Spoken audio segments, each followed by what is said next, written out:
conseguia curar a princesa. Sabiam que bastaria ela dar uma risadinha e estaria completamente curada. Parece.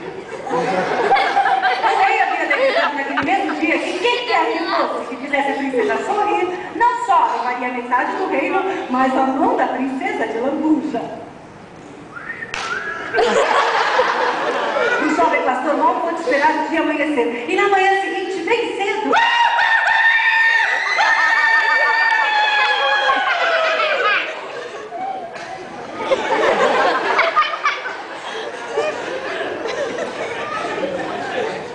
se apresentou diante do castelo. Acontece que aquele castelo era severamente vigiado por um soldado, que naquele mesmo mês havia sido condecorado o soldado do mês.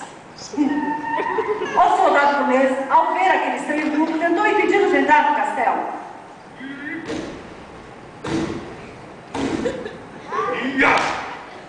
Alto lá!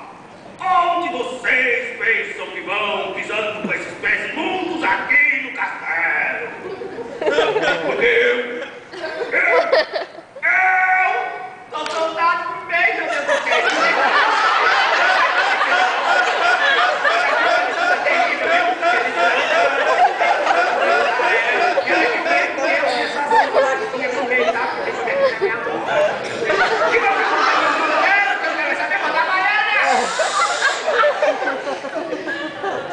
E como ninguém dava atenção, ele resolveu descobrir que tecido era feito da batina do padre.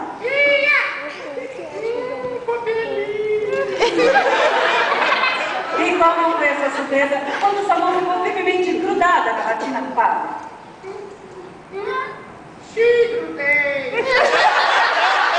E assim o jovem pastor entrou no castelo. Onde ele passava, ele tocava sua flauta, aos deles uma dourada começava a dançar, grudada numa ovelha divina, nas costas da menina do corrente, na ponta do corrente mendigo, no pescoço do mendigo, o guarda-chuva, na ponta do guarda-chuva e comerciante, na ponta desse comerciante, o padre, na batina do padre e ele, um soldado.